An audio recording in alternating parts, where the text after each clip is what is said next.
The next letter group that we have in this series is the letter group containing S, L, and G. We are now moving away from this style of entry stroke, and we are now introduced a different style of oval. It's not horizontal, it's still oblique, but it's certainly different than what we've been dealing with so far, because for one, the ovals that we were making, we had started doing a right curve first. We are going in a clockwise direction. This time we are going to start with a left curve and moving in a counterclockwise direction. So that's going to be what's common for S, L, and G. That's why they're grouped together.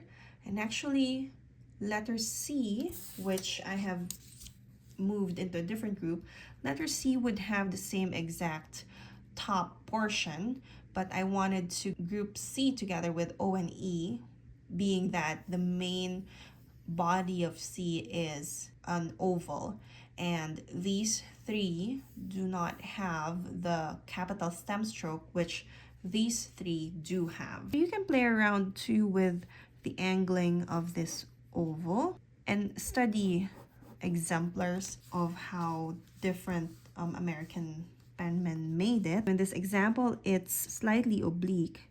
I don't think you would want to do a fully horizontal stroke because it kind of doesn't jive with the rest of the slant if it's fully horizontal. If you make it too oblique though, that's also okay, but it might interfere with the legibility. How would it look for an L if your choice is much more upright than here? It has a totally different look, I would say. It's more modern.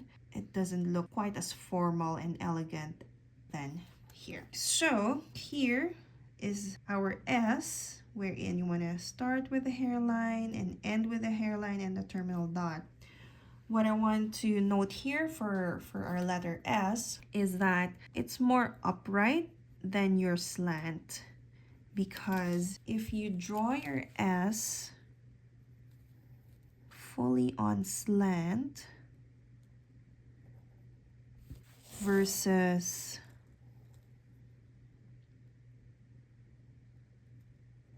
I exaggerated it a little bit more, but this curve here versus this straightness here, because you want to keep it on slant, it gives more interest to your letter. It's such a simple letter as it is, and when you add that curve and you make it slightly more upright, it makes the letter more legible because it resembles the curves of the actual Roman S more versus something like this, which it could be mistaken for a different letter like an I or something.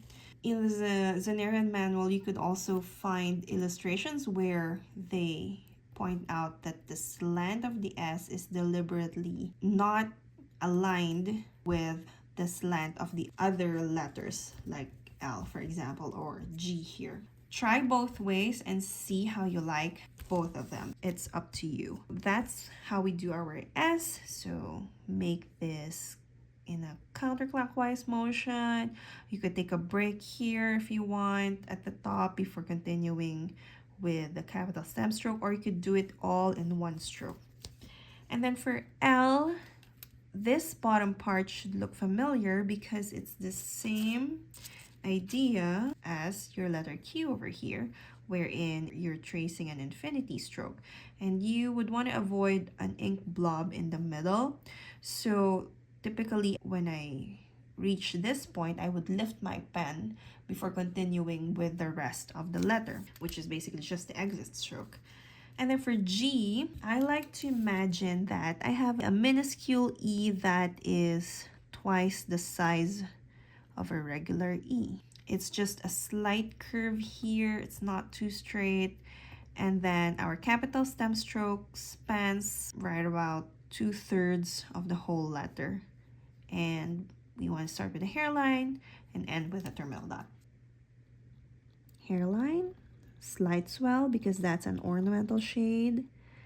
And then curl it slightly not too much. And then let's add an accent shade at the top. Let's do another one.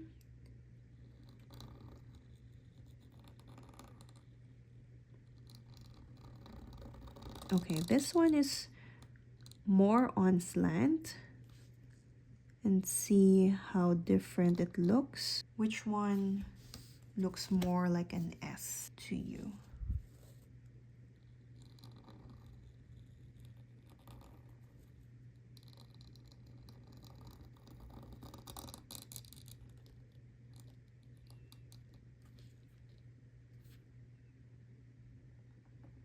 I like this third one better, or best out of these three. Let's do letter L, same exact entry. Then you could refer back to your letter Q to see how wide you made that loop. But of course, you can adjust it depending on how wide you've made that first stroke in order to balance the letter. I dipped down too much there. Okay, and I will pause here so that I won't pull the ink. And let's add a little shade here at the bottom and a little shade here as well. Some accent shades to balance the letter out. Kind of like having this harmony over here wherein the curves are similar to each other. But of course, it will depend on the next letter following your L on how it will look like, or how you will adjust that exit stroke.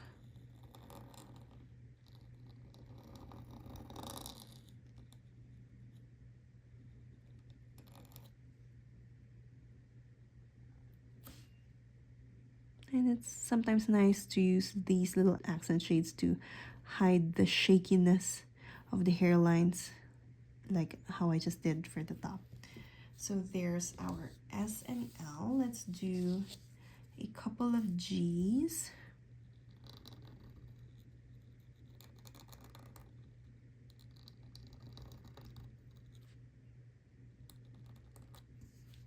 And then capital stem stroke.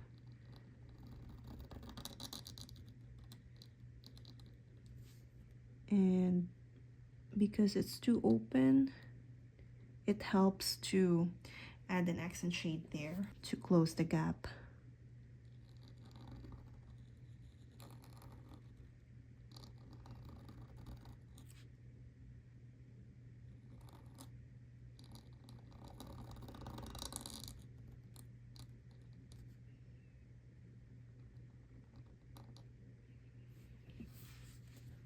There you have your S, L, and G.